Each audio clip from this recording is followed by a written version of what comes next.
السلام علیکم ورحمۃ اللہ وبرکاتہ۔ الحمدللہ رب العالمین والعاقبۃ للمتقین نبینا محمد وعلی آلہ واصحابہ اجمعین اللہم صلی علی محمد وعلی آل محمد۔ میرے محترم دوستو، نماز کے احکام و مسائل کے سلسلہ میں آج نماز عشاء کے وقت کو ذکر کیا جائے گا۔ پیارے نبی صلی اللہ علیہ وسلم نے ارشاد فرمایا، وقت الصلاۃ العشاء الی نصف اللیل الاوسط، صحیح مسلم۔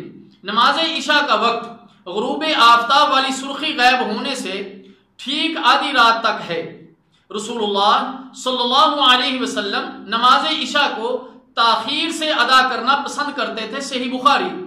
ایک دن رسول اللہ صلی اللہ علیہ وسلم نے نماز عشاء اس وقت پڑھائی کہ عام رات گزر گئی، پھر فرمایا، لولا ان اشق علی امتی لامرتهم ان یصلوها هكذا، صحیح بخاری۔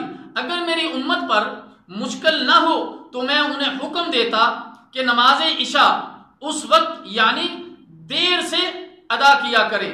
رسول اللہ صلی اللہ علیہ وسلم نماز عشاء میں نمازیوں کا خیال کرتے تھے۔ لوگ جلدی جمع ہو جاتے تو پیارے نبی صلی اللہ علیہ وسلم جماعت جلدی کرا دیتے، اور اگر لوگ دیر کرتے تو جماعت تاخیر سے کراتے، صحیح بخاری۔ میرے محترم دوستو، ان تمام احادیث سے ہمیں معلوم ہوا کہ عشاء کا وقت غروب آفتاب کی سرخی کے غائب ہونے سے لے کر آدھی رات تک رہتا ہے، اور پیارے نبی صلی اللہ علیہ وسلم کا یہ جو فرمان کہ اگر میری امت پر مشکل نہ ہوتی تو میں ان کو عشاء کو لیٹ کر کے پڑھنے کا حکم دیتا۔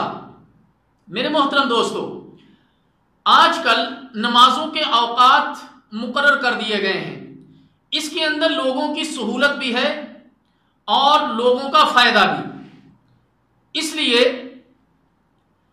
کہ جب ٹائم مقرر کر دیا جاتا ہے تو لوگوں کے اکٹھا ہونے میں آسانی رہتی ہے، اس لیے کہ آبادیاں بہت ساری پھیل گئی ہیں، کاروبار بہت سارے وسیع ہو گئے ہیں، اور ہر آدمی ایک جگہ سے دوسری جگہ کام کرنے کے لیے منتقل ہوتے رہتے ہیں۔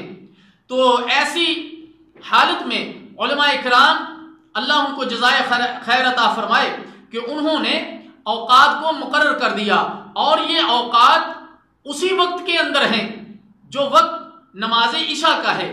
تو اس لیے ان اوقات کی پابندی کرنی چاہیے اور نمازوں کو اپنے اصلی وقت میں پڑھنا چاہیے تاکہ آدمی اجر عظیم کو پہنچ سکے۔